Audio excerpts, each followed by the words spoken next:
large numbers of hand-picked local people were assembled in big halls, and a rather ritualistic process ensued, culminating in everybody in the room putting up their hands in favour of integration. Now, when you looked at those people, the ones that I observed, it was clear enough from the body language of some of the participants they were opposed to it. But because of the atmosphere, perhaps, or fear of reprisals to themselves and their families, or bribery, they voted. We then took to the streets. That's how we mobilized the 5,000 youth, women, and the masses to demonstrate in the major center of the city of Jayapura. And so the crowd gathered together at the main square of the city, and as we were standing, people started singing, "Onward, Christian soldiers, marching us to war," something like that. And we all joined in and we were clapping hands and walk on the street. And mind you, the military was not very happy. And they start shooting. They realized this is a serious matter, so they pull the tanks out of their hiding places, pull out the tanks, line up on the road, and start shooting. And that the demonstrators dispersed. We were, in fact, we were standing underneath the parliament building. And as we were standing, one Christian Indonesian, he came and whispered to both of us, "Both of you are now in danger.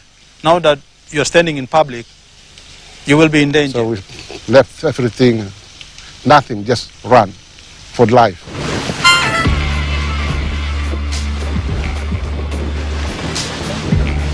Pursued by the Indonesian military, Clemens Ranaweri and Wim Zonganau fled across the border to Australian-administered Papua New Guinea.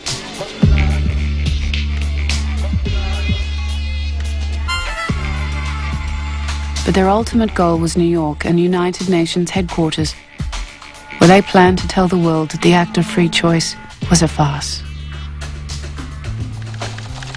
They were thwarted by Australian officials under pressure from Indonesia.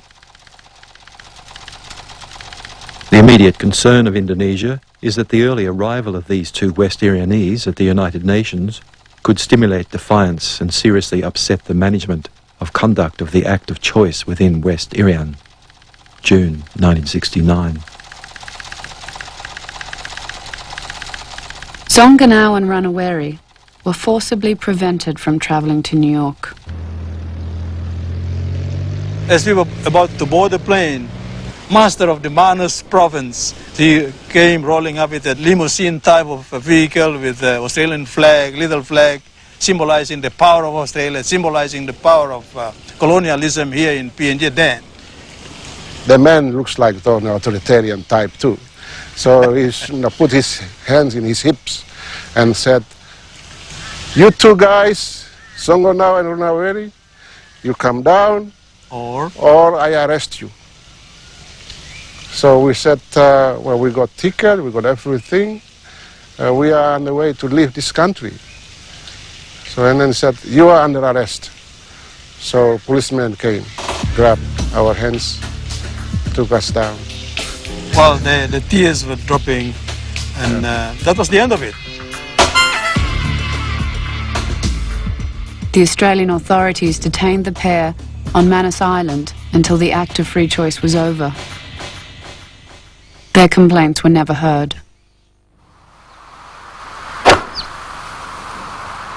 At Jakarta's golf club, one of President Suharto's regular partners was Australia's ambassador to Indonesia, Gordon Jokl. I did play golf with Suharto, and I thought it would be an opportunity to convey to him some of my impressions and to bring home to him that while the act of choice had worked, that there were very long-term problems which would require a lot of attention and sensitive handling.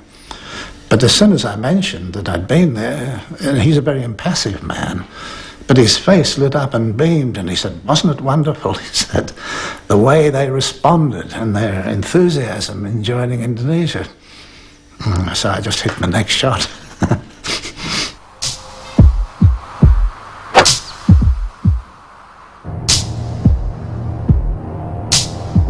The game was over.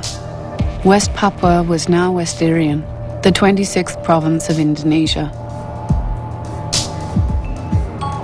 And the rewards were more tangible than mere national prestige. There was Freeport, one of the richest gold and copper mines in the world.